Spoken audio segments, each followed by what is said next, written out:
محرکہ کیا ہے یہ میں نہیں بتا سکتا، میری سمجھ میں بات نہیں آ رہی۔ جب بھی کسی کی سمجھ میں یہ بات آئے گی وہ اسے عملاً رائج کر سکے گا جو میں آج نظری طور پہ کہہ رہا ہوں۔ اس لیے اس نے کہا کہ میں کمیونزم کو نافذ نہیں کر سکتا، میں نہ خود فریب ہوں نہ کسی کو فریب دینا چاہتا ہوں۔ لمبی کہانی ہے، اس کی اپنی پارٹی کے اندر اس کے اوپر بہت لے دے ہوئی اور بہت سے ممبر اس کو چھوڑ کے چلے گئے۔ اس نے کہا کچھ بھی ہو، بات یہ ہے وہ جذبہ محرکہ جو ہے وہ خدا پر ایمان پیدا کرتا ہے، اور بات پھر وہی آ گئی کہ خدا کو ماننا جو ہے وہ تو بات نہیں، خدا کا ماننا کیا ہے، لمبی چوڑی بات نہیں۔ پچھلے درس میں جو بات آئی تھی سامنے وہ ہے خدا کو ماننا۔ قرآن نے کہا یہ ہے کہ جتنے وسائل رزق ہیں جہاں سے یہ پیداوار ساری ہوتی ہے، یہ زمین، یہ بارش، یہ ہوائیں، یہ سورج، یہ سب کی سب خدا کی طرف سے بلا مزد و معاوضہ بلا قیمت ملی ہے تمام نوع انسان کے لیے۔ اسے بھی اس نے اپنی نعمت کہا ہے، اور اس کے بعد کہا کہ انسانوں کے اندر جو صلاحیت ہوتی ہے اکتساب رزق کی، جسے اس نے کیپیسٹی کہا تھا، from each according to his capacity, اس کی صلاحیتوں کے مطابق کام دیا جائے۔ تو کام کرنے والے کے دل میں جو اعتراض پیدا ہوا تھا وہ یہی تھا کہ صلاحیتیں مجھ میں بہت زیادہ ہے، ان کی بنا پہ میں جو کام کرتا ہوں اس کا ماحصل میری ضرورتوں سے زیادہ ہے۔ دوسری چیز ہے انسان کی صلاحیتیں۔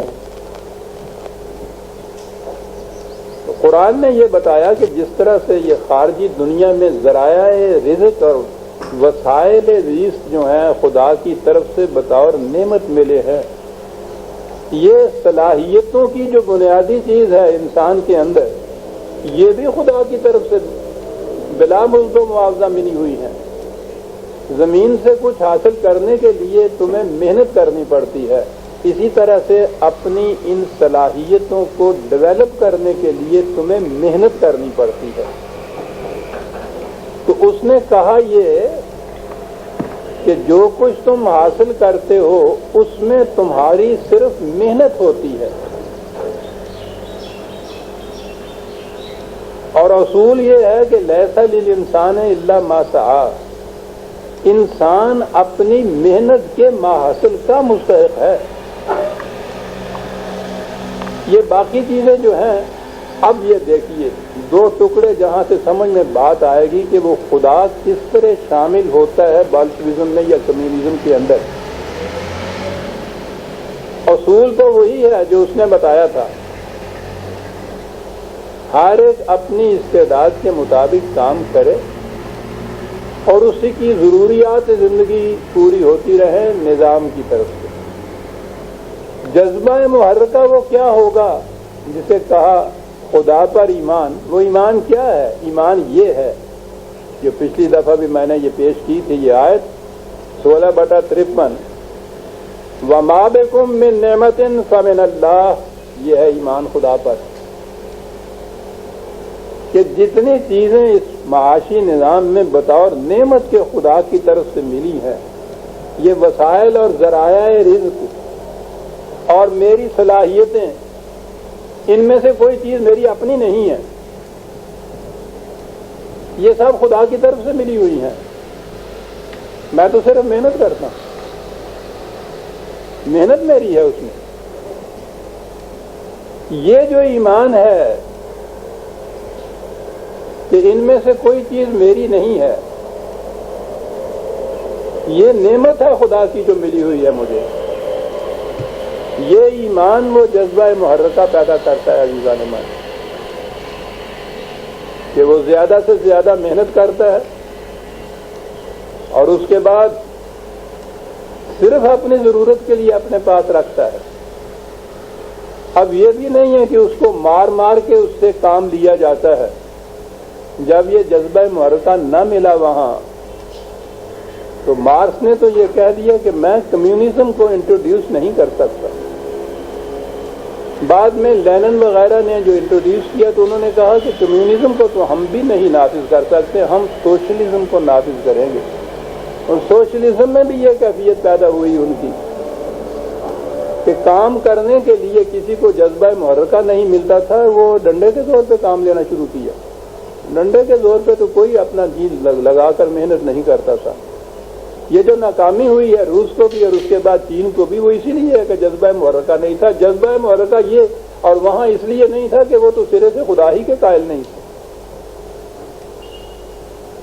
اور جو خدا کے قائل ہیں یہ مغرب کی قوتیں، وہ اتنی ہی قائل ہیں جتنی ہم لوگ قائل ہیں کہ میں خدا کو مانتا ہوں،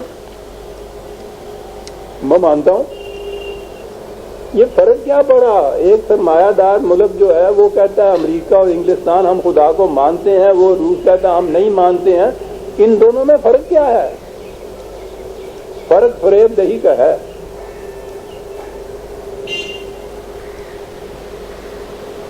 روس کی قوتیں جب اتنی بڑھتی ہوئی نظر آئی تھیں تو ان سرمایہ دار استعماری ممالک کو ضرورت پڑی کہ اس کے خلاف محاذ قائم کریں۔ ان کو خطرہ لاحق ہوا کہ کہیں مسلمانوں کے ممالک وہ اس کے ساتھ نہ مل جائیں، تو پھر تو اس بڑی قوت کا مقابلہ دنیا کی کوئی مملکت بھی نہیں کر سکتی تھی۔ اس کے لیے ایک آواز اٹھی، بہت بڑی سازش تھی، وقت ہو تو میں آپ کو تفصیل سے بتاؤں۔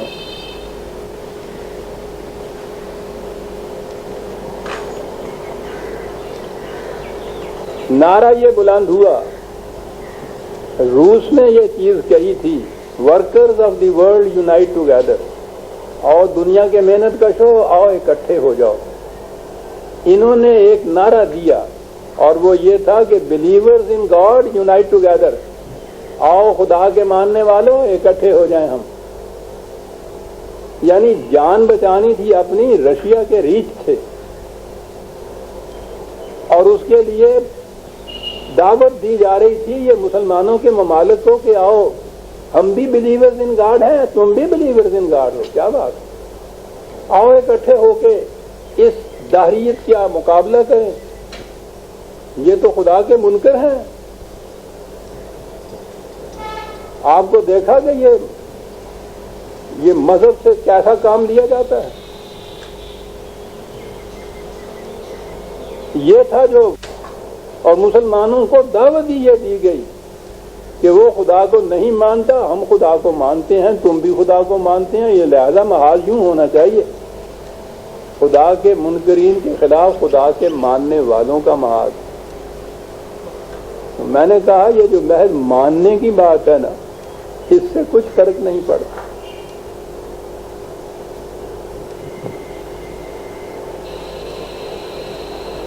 ابھی وہ ہے، خدا نے جو اقدار اور اصول زندگی کے دیے ہیں ان پر یقین رکھنا اور اس کے مطابق پھر زندگی اس نہج کے اندر ڈھالنا، یہ ہے خدا پر ایمان۔ اور زیر نظر جو ہمارے ہاں مسئلہ ہے اس میں یہ کہ جو چیزیں بطور نعمت خدا کی طرف سے ملی ہیں وہ میری ملکیت نہیں ہیں،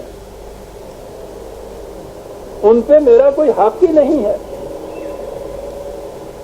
ان سے جو کچھ حاصل ہوتا ہے وہ میں تو اس میں اپنی جو محنت کرتا ہوں اسی کا مستحق ہوں۔ باقی جتنا سامان ہے، جتنے وسائل ہیں، جتنی صلاحیتیں ہیں، یہ میری نہیں ہے، یہ خدا کی عطا کردہ ہے، اور وہ جس طرح سے چاہے کہ اس کے ماحصل کو استعمال کرو، مجھے اس طرح سے کرنا ہوگا، میں تو ان کا مالک ہی نہیں ہوں۔ جو مالک ہے جو وہ حکم دے گا اس کے مطابق میں کروں گا، اور حکم اس نے اسی صورت میں سورہ نحل کی بات میں کر رہا تھا، 16/53، اور یہ ہے 16/71، بڑی اہم آیت۔ لیکن وہ جو قرآن نے کہا ہے کہ